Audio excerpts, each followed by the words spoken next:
I need to make sure I'm all ready. Not quite all ready, but I set the timer.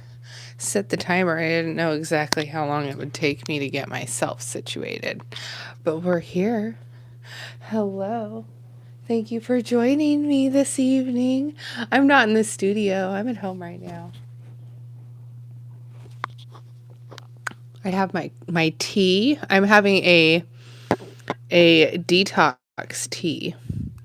It is like all kinds of different herbs and spices in it. And yeah, it's not my favorite kind. I kind of prefer more of like a fruitier flavor, something that has a little more flavor to it, but this is good too. This is good too. How is everyone on this Sunday evening? Is this Monday morning for you? It might be Monday morning for you, actually. So, depending on where you're at in the world, when I lived in Australia, it was Monday morning. So, if you are in Asia Pacific, good morning to you. Let us know how it's looking in Asia Pacific. Are the markets looking good? Because I saw that the Bitcoin markets were starting to rally, and it had me super excited. I actually pulled open, guys, because when I'm at home live streaming, all of my devices are at my studio. Like it's all set up there, like the Bat Cave, so I can go live and have everything that I need locked and loaded. But I find that I like to kind of do evening kind of Q&A sessions of what I've been calling them. But now I've been calling it late night Degen session because that's kind of what more or less it feels like. So if you are here, welcome to my late night Degen session. I am Julie Kennis. My show is powered by Gockstein Media, and I go live every day at 1 o'clock Pacific time. Right now, it is 19 p.m. Pacific time. So it's late. It's actually my bedtime, but I took a nap today, you guys, and I napped a little too late. So I thought, why not do an evening live session and hit a new crowd? I will hit a new crowd because usually my crowd kind of knows me at 1 p.m. And then I'll occasionally go live in the evening. But when I go live in the evening, it's like 3 or 4 hours before this. So this is totally outside of the wheelhouse of when I typically start to go live. Oh my gosh, I cannot log into one of my accounts. That is not good. Let's see. Enter passcode. No. It is like, we do not like you. Okay, so I'm not going to check that app. I was going to check some prices here, but I'm not going to check that app. There's people here in the chat, though. Let me see who's chit-chatting. Hello. Let's go. Sina. Hello. Let's see. Hold on. When was hidden? Let me see what it said. Oh, John Cena sucks. You guys, you want to know what's funny about John Cena? He actually follows me on Twitter, but not that that's a big deal because I think he follows like 15,000 people or something crazy like that. It might even be like 50,000 people that he follows. But I was excited just for the culture to have the John Cena follow. Hold on. Let me see. I'm from California. I'm north of Los Angeles. So I'm not totally like, where I live, I actually consider it more of like the Texas part of California. So we don't have like those same like woke ideologies and things like that. So, yeah. Oh, okay. So it just came through that Bitcoin surged past 87,000, which is freaking amazing, guys. I'm an investor in cryptocurrency. My brother was early to Bitcoin, but he passed away a long time ago, and I didn't understand Bitcoin back then because it was kind of just, something not a lot of people knew about. And he was like a super coder. He was like running Linux software with Ubuntu and hidden IPs for going, onto the dark web and having Bitcoin and things like that. And so it just seems so complex because I'm over here like just wanting to like log in and go on Facebook and upload pictures and things like that.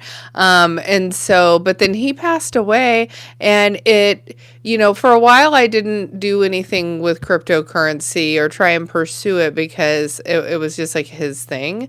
And so, but I'm really happy I kind of got into it because it's kind of like something that I'm doing in his honor. And it just makes me feel really good about, doing something with his legacy. But yeah, everything has been just amazing in crypto. Like I totally feel like I have guardian angels looking out for me. So I've met a couple of like founders of blockchains and have been to like the Bitcoin conference. I went to Bitcoin Nashville last year, and I'm going to Bitcoin Vegas this year.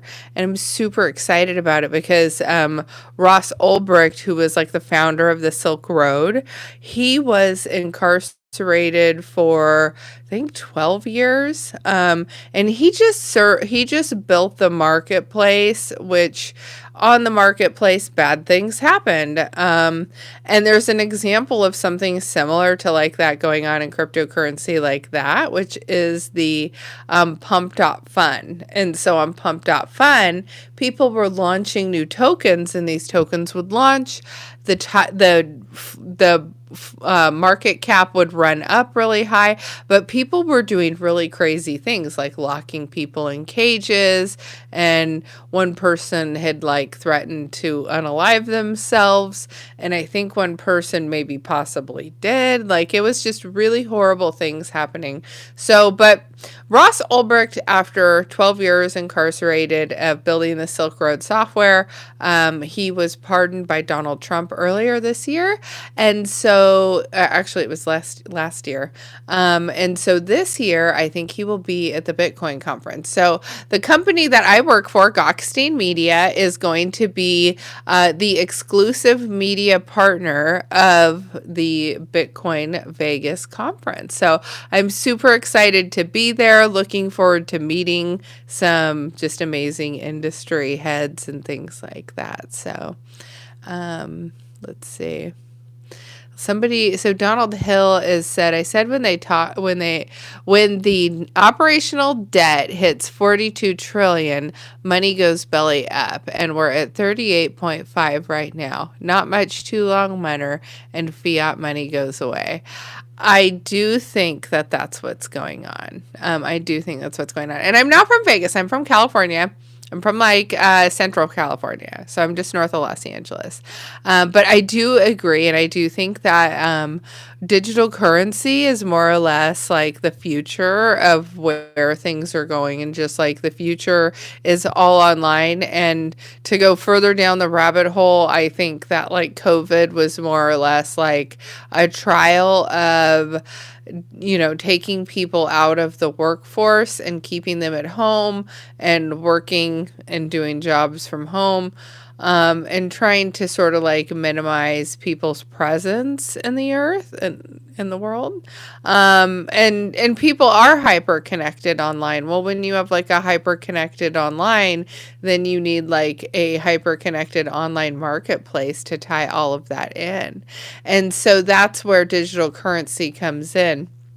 So I follow a lot of stuff with what's going on in the government, and like Chainlink is currently working in U.S. government with the stablecoin legislation and how to be able to have a infrastructure that lays globally from decentralized finance and traditional finance. And so between the two, they're working to create sort of a new railway to send this information fast and reliable, because you have the public presence, the private person / entity presidents, and then you're going to have stablecoin legislation, which is a lot of what's going on. So I try to follow the stablecoin legislation because As per Trump's executive order in the CBDC, he said CBDCs are not going to be explored and they're not going to do anything about CBDCs.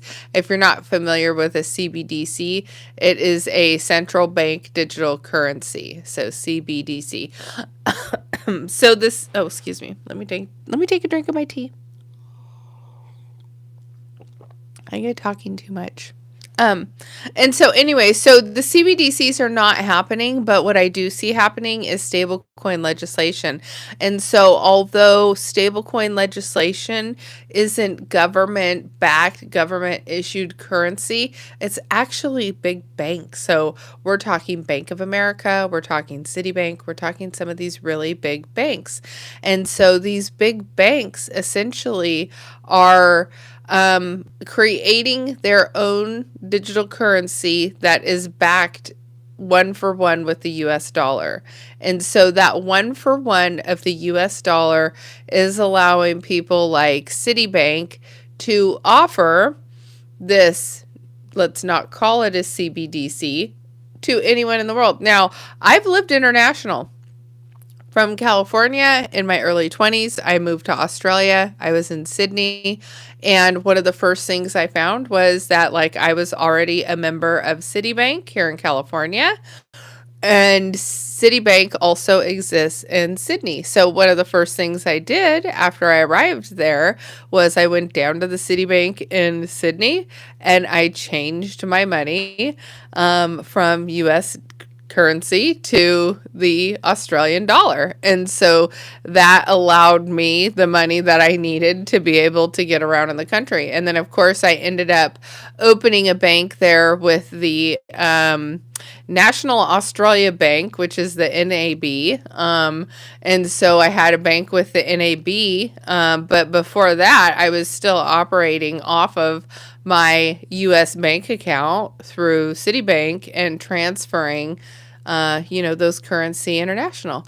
And so, but what at the end of the day, what the stablecoin legislation is intended to do is these people like Citibank, which have a global presence, are going to be putting a digital US dollar in everyone's pocket. So currently, people need to have like a US bank account or they need to be inside the United States to be able to transfer or have Forex exchange, right? And not a lot of people are familiar with Forex exchange, and that is essentially trading currency from one country to another and betting on one currency having deflation while another one has inflation, and so on and so forth. So, but this is really just sort of a new frontier to allow everyone around the world to be able to purchase into the US dollar, which I find pretty fascinating. So it sounds like I have a couple of internationals here in the chat. So I would like to know,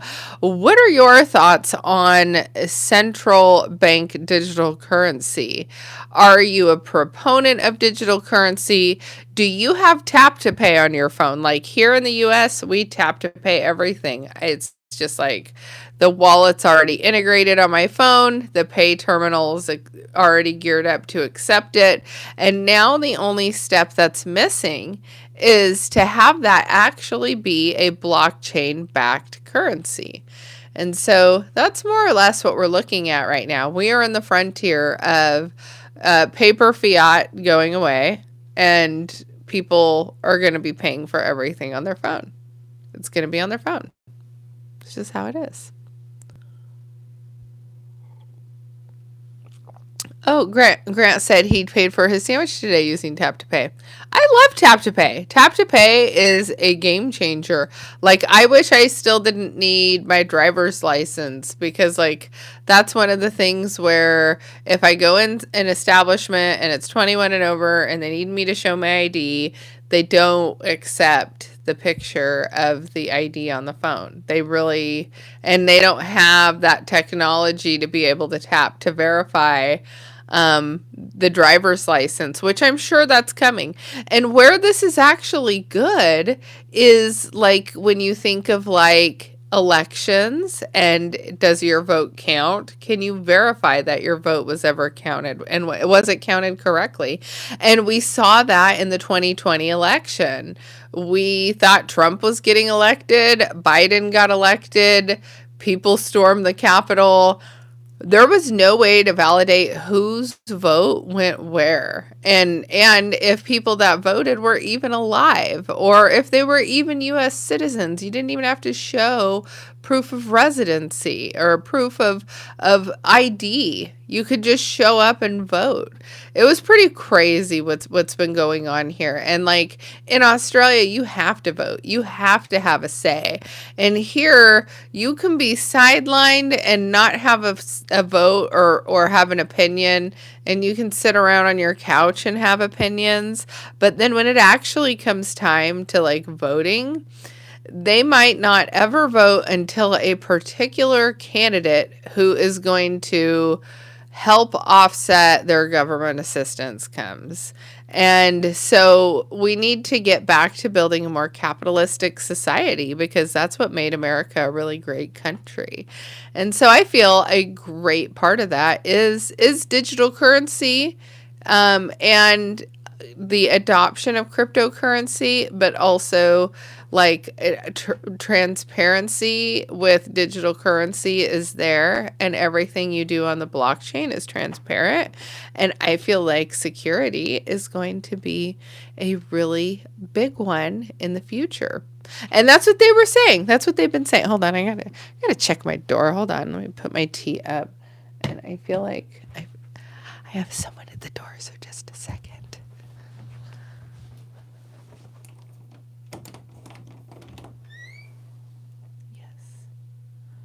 Would you like it? I had a kitty cat who needed in the room. Oh, thank you for subscribing to me, Jeremy Anthony. I just go on little tangents talking about stuff. I believe in decentralized media, and I work for a decentralized media company, and I feel like it's important for people to get out there and talk about what's going on in the world. And I feel like cryptocurrency is highly, highly, highly not covered in the news. And then when they do cover it, it's very broad, and there's not a lot of education on it. And so I do a lot of grassroots movement. Where I live is not really a town that adopts cryptocurrency. They're kind of like, it's like the Texas of California. So it's like the good old boy thing around here. But I believe in it, and trying to tell people here that cryptocurrency really, it truly is the future. So whether you believe in it or not, and for me, I totally didn't get it at first. Like, I didn't get it at first. My brother was all into it. He was all into it, and then it wasn't until I downloaded my Robinhood app, and I talk about it all the time on here, my Dogecoin trade. I started with 100, and the 100, I was like, wow, it could have been 1,000. I need to put 1,000 on it next time.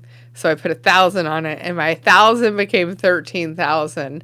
And it was the first time that I felt like I printed money in air. Like it literally was just, all it took was the money that I saved up from my 9-to-5 job, and putting that in an app, and changing my mindset of like, I don't need Starbucks every day, and I really don't need a fancy purse, and I really don't need this new outfit, and just like changing my mindset around money, which is really hard, especially for women, because women like to buy stuff. They are addicted. And it's funny to me because on crypto Twitter, I will get in spaces and I will hear men who admit to the fact that their wives' spending is out of control. And as they start to build this lifestyle and make more money, their wife's spending also increases because she's seeing the dollar signs. And so then you find these situations where the wife has run up nearly $100,000 in credit card debt at like 20%, 30% interest. And so then they end up having to do like a second mortgage, a reverse mortgage on their home. And so they thought they were going to have their asset paid off in the next 17 years or maybe the next 15 years. And now they're back to square one. Now they're back to 30 years. So heartbreaking, you guys. It's so heartbreaking. You don't need that new fancy car. You don't need that designer handbag. Like designer handbags, $1,500. Red bottom shoes, $1,500. Fancy vacation. You want to take your family on a fancy vacation. You guys go to Vegas, at least a couple grand. Don't get me started on Disneyland. Don't get me started on Disneyland. It's crazy. It's $1,000 to get a family of 4 through the door. Just to walk through the door. That is not anything they need to eat or drink, any fast pass, any gift shop, anything. And if you've traveled out of town and you've paid for gas and now you've got to pay for lodging, you're looking at $3,000-$4,000 vacation. Just take your family to Disneyland. If you put $4,000 from Disneyland into cryptocurrency, like I did Dogecoin, put $1,000 in, turned into 13,000. Can you imagine if that 4,000 from the Disney vacation that I was spending like an idiot went into cryptocurrency? Oh my gosh, you guys. So my mindset's totally different now. My eyes are open. I am not a consumer anymore. I don't need new fancy things. My car has 200,000 miles on it. I hope she lasts me for 200,000 more.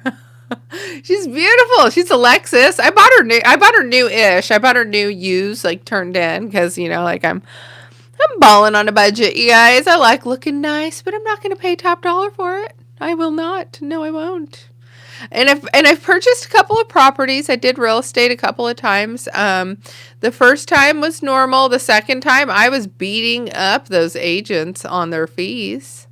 I really was. I was beating them up. Like, what? You don't? No, you don't get 5%. You can have 2.5%.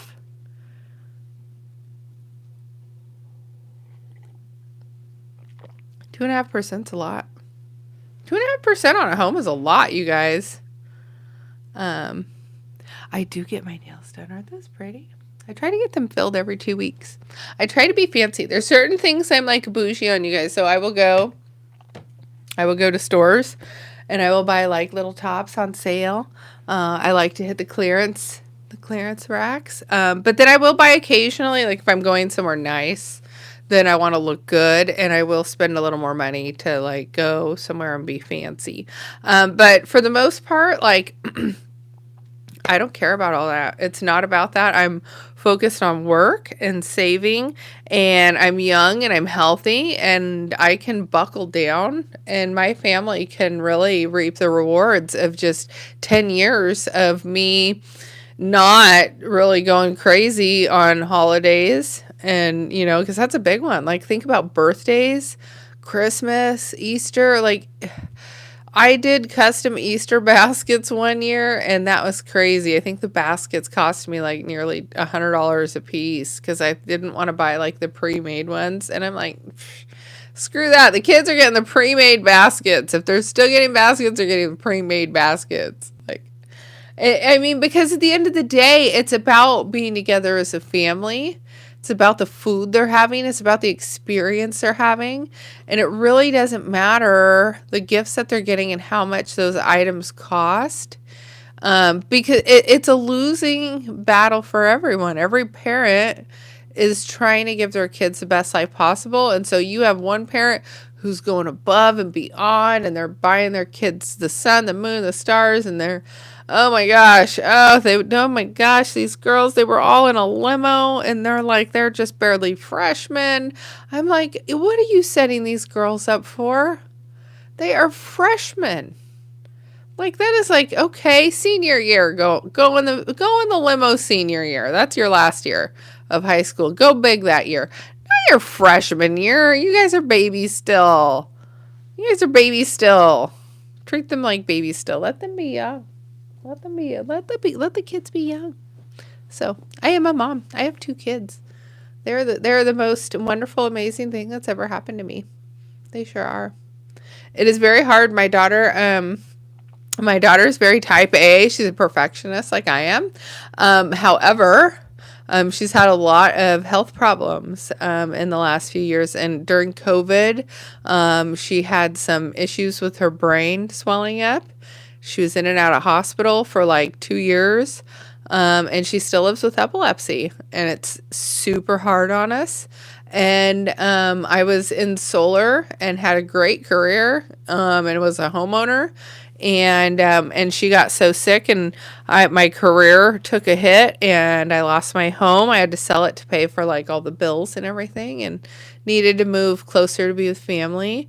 And it forced me to make a shift in what I was doing in my life. And it was one of the best things that happened to me. And she's thriving now, even though she still has occasional seizures. They're not bad like they were. We don't end up in hospital anymore, thank God. I've deepened my faith and found Jesus. And Jeremy says he has epilepsy.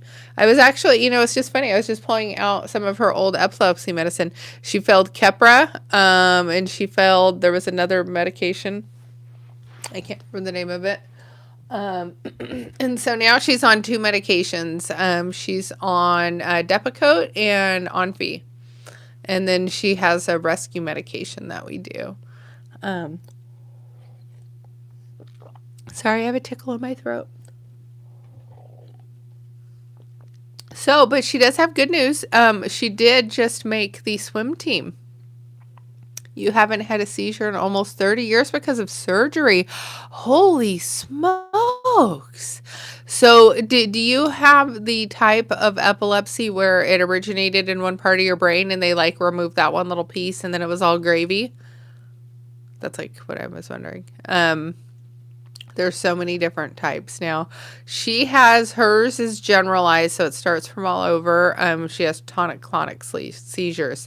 And so the last time she gets treatment at Stanford. And so the last time I spoke with them, they were like, oh, well, are you opposed to like non-medication options? And I said yes, because I thought like, oh, they've got like some holistic stuff. And then she's like, oh, well, surgery's come a long way. And so then all I could think of was like, oh my gosh, are they like going to want to put the Neuralink in her? Because Stanford's pretty progressive in what they do. But, I'm not opposed to it, but right now she's doing okay. So since the start of this year, I keep track of like her seizures for each year. She had 6 seizures in total this year, but they've all been, except for one, needed rescue medication. They were all fairly mild. So she's doing really well, because when she got sick, when her brain swelling occurred, it was like hundreds. She was having like cluster seizures that wouldn't stop, and she was like transferred from hospital to hospital to try and get her like the help she needed to like save her life, because it was bad. I didn't know in 2020, I did not know like what her future looked like. And so the fact that she's like in high school and she's becoming super independent, and she's doing better in her grades, and she just made the swim team, and just being like in a team sport, which it's amazing she's on a team swim team when she has epilepsy, but all of her seizures occur at night while she's sleeping, and so so it at least gives her like a bit of a normal life, which is super nice. So I don't want to do anything too drastic yet, just because she doesn't really need it, or at least I don't think she really needs it yet. Like if it gets worse, then I think she would. But we're not using rescue meds as much. She doesn't end up in hospital, so it's not like as bad as it was. But there were some there were some scary moments. So I'm happy you're doing so much better, Jeremy. That makes me happy. Where do I like to shop? I kind of shop everywhere. I have like, if I'm buying something fancy, I have like very few designers I actually like, but like I will be full on budget and like go to Ross. I don't even care. So, and it's funny because like, and then what did I buy? I bought a dress for the Bitcoin conference, and it was this beautiful, it looked like a blazer. It was like a white tweed blazer with gold buttons with a collar, but it was sleeveless and it was a dress and it fit me so cute. And I just styled it really nice. I had my hair all clipped back and curled. And everybody kept commenting on my dress, and I'm like, oh, I got it at H&M, and I think I only spent like $40 on it. But I'm proud of stuff like that, like, because I am anti-consumerism. At the end of the day, I'm like, there's so much more to life. My cat wants out. There's so much more to life than like just, spending all of your money on things that don't ultimately matter. And yeah, so for me, like, one of the things that doesn't ultimately matter to me, like, I do like a nice car, but that's not like one of those things where I need to have a nice car to feel good about myself. Like, I just went and detailed my car myself, my Lexus that has like over 200,000 miles on it. I fucking love that thing. I cleaned it up all nice. I'm like, this thing's amazing. I hope she lasts me 200,000 more miles. Because, like, she costs me nothing anymore. She's never been in the shop for any problem whatsoever. So, yeah, I'm not sold on, an electric car is going to scare me a little bit. So there's that. And that's funny about electric cars scaring me, because I was in solar for 12 years before I switched to cryptocurrency full time. So, but cryptocurrency has allowed me to be able to make money, to stay home with my babies, which has been amazing. And Bitcoin is doing better. And if you guys are not in cryptocurrency, you should check out more of my channel, because I do have a sort of like a beginner's resource guide to like cryptocurrency, what it is, all the slogans, how to do certain things. And I would love to help you all get started. So I am here live streaming every day at 1 o'clock Pacific Standard Time. My show is brought to you by Gockstein Media, and I look forward to seeing you all tomorrow. Have a good evening and be safe.